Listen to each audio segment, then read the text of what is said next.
Hello বন্ধুরা, welcome to Gide online YouTube channel. বন্ধুরা, আজকের এই ভিডিওটির মাধ্যমে আমরা স্টেপ বাই স্টেপ দেখিয়ে দেবো যে কৃষক বন্ধু প্রকল্পের জন্য কৃষক বন্ধুর ফর্মটা কীভাবে তোমাদের স্টেপ বাই স্টেপ সঠিকভাবে ফিল আপ করতে হবে। কারণ আগামী 24শে জানুয়ারি থেকে তোমাদের দুয়ারা সরকার স্টার্ট হচ্ছে। এখানে কিন্তু সমস্ত প্রকল্পের জন্য ফর্মগুলো জমা নিয়ে হবে। এবার আজকের এই ভিডিওটির মাধ্যমে তোমাদের দেখিয়ে দেবো যে কৃষক বন্ধু ফর্মটা তোমাদের কীভাবে ফিল আপ করতে হবে, কোন কোন ডকুমেন্টস তোমাদের অ্যাটাচ করতে হবে এবং তার সঙ্গে সঙ্গে এখানে ফর্ম ফিল আপ করলে তোমরা কত টাকা পাবে A to Z। তাই অবশ্যই তোমরা ভিডিওটি না টেনে শেষ পর্যন্ত দেখে নাও। এবার সবার প্রথমে বলে দিই, এখানে কিন্তু এই কৃষক বন্ধু ফর্মটা দুই রকমের আছে। একটা হচ্ছে বাংলার ফর্ম, একটা হচ্ছে ইংলিশের ফর্ম।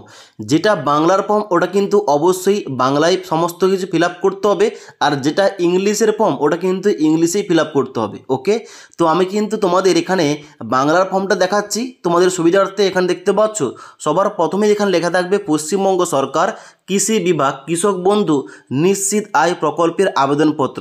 এখানে কীভাবে তোমাদের স্টেপ বাই স্টেপ সঠিকভাবে ফর্মটা ফিল আপ করতে হবে তোমাদের দেখিয়ে দিচ্ছি, দেখে নাও। দেখো, 1 নম্বর পয়েন্টে কী বলা আছে? 1 নম্বর পয়েন্টটা বলা আছে কৃষকের নাম বাংলায়, অর্থাৎ যে কৃষক যার নামে আবেদনটা হচ্ছে তার কিন্তু পুরো নামটা কিন্তু এই ঘরটায় বসিয়ে দিতে হবে। তারপরে ঘরটায় 2 নম্বর পয়েন্টে বলা আছে পিতা কিংবা স্বামীর নাম, অর্থাৎ ওই কৃষকের পিতার নাম কিন্তু এখানে বসিয়ে দিতে হবে। এবং তারপরে 3 নম্বর পয়েন্টে বলা আছে জন্ম তারিখ। এখানে জন্ম তারিখটা প্রথম দিন, তারপরে মাস এবং তারপরে সাল, এভাবে কিন্তু তোমরা বসিয়ে দেবে। ওকে, এবার এখানে যে কৃষকের নামটা দেবে, কৃষকের বাবার নামটা দেবে, অবশ্যই জমির রেকর্ড অনুযায়ী কিন্তু এখানে দেবে। প্রত্যেকটা কিন্তু যেন সমস্ত কিছু ঠিকঠাক থাকে। ওকে, এবং তারপরে 4 নম্বর দেওয়া রয়েছে লিঙ্গ। এখানে আবেদনকারী পুরুষ নাকি মহিলা এখানে কিন্তু টিক চিহ্ন করতে হবে। পুরুষ হয়ে থাকলে পুরুষের আগের ঘরটায় টিক চিহ্ন দেবে, মহিলা হয়ে থাকলে মহিলার আগের ঘরটায় টিক চিহ্ন দেবে, এবং অন্যান্য হয়ে থাকলে এখানে কিন্তু আগের ঘরটায় টিক চিহ্ন দেবে। ওকে, তারপরে বলা হচ্ছে এখানে 5 নম্বর পয়েন্টে কৃষকের ধরন।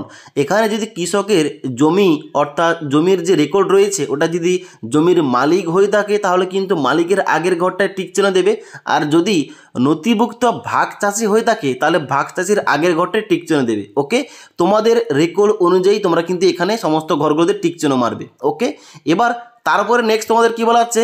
নেক্সট তোমাদের বলা হচ্ছে এখানে মোবাইল নাম্বার। কৃষকের মোবাইল নাম্বারটা এখানে সঠিকভাবে ইনপুট করবে এবং ওই মোবাইল নাম্বারটাই যেন SMS আসে, কারণ এখানে পরবর্তীতে যে সমস্ত কিছু আপডেট দেওয়া হবে SMS-এর মাধ্যমে কিন্তু পাঠানো হবে। ওকে, এবং তারপরে 7 নম্বর পয়েন্টে বলা হচ্ছে KCC আছে কিনা। যদি কৃষকের KCC থেকে থাকে তাহলে এখানে হ্যাঁ অপশানে এখানে টিক চিহ্ন করে এখানে ডান দিকে অ্যাকাউন্ট নাম্বার লিখতে হবে। এবার কৃষকের যদি KCC না থেকে থাকে তাহলে কিন্তু এখানে না অপশানে এখানে টিক চিহ্ন মারতে হবে। ওকে, তারপরে সবথেকে যারা গুরুত্বপূর্ণ পয়েন্ট 8 নম্বর পয়েন্টে কৃষকের কিন্তু এখানে তথ্য দিতে হবে জমির রেকর্ড কিংবা পর্চা কিংবা জমির অন্যান্য ডকুমেন্টস অনুযায়ী। এখানে কি বলা হচ্ছে? এখানে সবার প্রথম দেখতে পাচ্ছ বলা হচ্ছে প্রথম ক্রমিক নম্বর, এখানে কিন্তু সিরিয়াল নম্বর দিতে হবে। তারপরে দিতে হবে ব্লকের নাম, তারপরে মৌজার নাম। এবার এই যে ব্লকের নাম দেওয়ার পর মৌজার নামটা দেবে, মৌজার নামটা কিন্তু তোমাদের জমির রেকর্ড কিংবা জমির পর্চাতে রয়েছে। তারপর তোমাদের দিতে হবে JL নম্বর এবং খতিয়ান নম্বর। তোমাদের মৌজা অনুযায়ী JL নাম্বার একটা দেখতে পাবে তোমরা, কিন্তু অবশ্যই রেকর্ডের মধ্যে রয়েছে, ওই JL নাম্বারটা বসিয়ে দেবে এবং খতিয়ান নাম্বার বসাবে। তারপরে বলা হচ্ছে প্লট নাম্বার। এটা কাদের জন্য? এখানে বলা হচ্ছে শুধু নথিভুক্ত ভাগ চাষির জন্য প্রযোজ্য। যারা নথিভুক্ত ভাগ চাষি এখানে কিন্তু প্লট নাম্বারটা এই গোটায় বসিয়ে দিতে হবে। ওকে, তারপরে বসাতে হবে চাষযোগ্য জমির পরিমাণ, অর্থাৎ এখানে ওই জমির রেকর্ডে কত পরিমাণ জমি রয়েছে, জমির পরিমাণটা কত এখানে কিন্তু একরে এখানে এই ঘরটায় বসিয়ে দিতে হবে। ওকে, তো এখানে যতগুলো জমি রয়েছে কিংবা যতগুলো এখানে তোমাদের খতিয়ান নম্বর রয়েছে ওই খতিয়ান নম্বর অনুযায়ী কিন্তু এখানে তোমাদের সমস্ত কিন্তু এখানে বসাতে হবে ডাটাগুলো। ওকে, এখানে কিন্তু সঠিকভাবে সমস্ত কিছু বসাবে। এবার এখানে হয়তো তুমি এখানে 1 2 3 এইভাবে কিন্তু তোমরা খতিয়ান নম্বর অনুযায়ী জমিগুলো অ্যাড করলে, অ্যাড করার পর এখানে মোট চাষযোগ্য জমির পরিমাণ কত একরে কিন্তু এখানে মোট টোটালটা বসিয়ে দিতে হবে। ওকে, তারপরে আবার গুরুত্বপূর্ণ পয়েন্ট রয়েছে ব্যাংকের তথ্য, অর্থাৎ যে ব্যাংক অ্যাকাউন্টে টাকাটা আসবে এখানে কিন্তু ব্যাংকের তথ্য দিতে হবে। যেখানে দেখতে পাচ্ছ প্রথম বলা হচ্ছে ব্যাংকের অ্যাকাউন্ট নাম্বার, এই ঘরটায় প্রথম ঘরটায় অ্যাকাউন্ট নাম্বার বসিয়ে দেবে।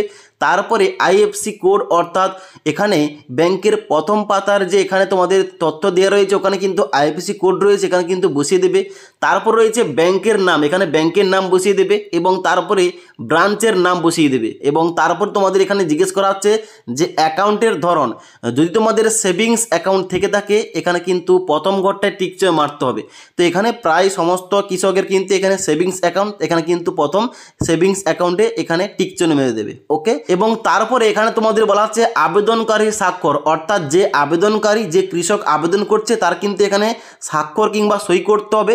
এবার যদি সে সই কিংবা স্বাক্ষর করতে না পারে তাহলে কিন্তু এখানে টিপ সই দিতে হবে। ওকে, তারপরে বাম দিকে তারিখ দেবে যে তারিখে ফর্মটা জমা করছে। ওকে, তারপরে বলা হচ্ছে কেবলমাত্র অফিস ব্যবহারের জন্য, এই ঘরটায় কিন্তু কোন রকম ফর্ম ফিল আপ করা যাবে না, এটা কিন্তু যে অফিসাররা ফর্মটা জমা নেবে তারা কিন্তু এখানে ফর্মটা ফিল আপ করে দেবে।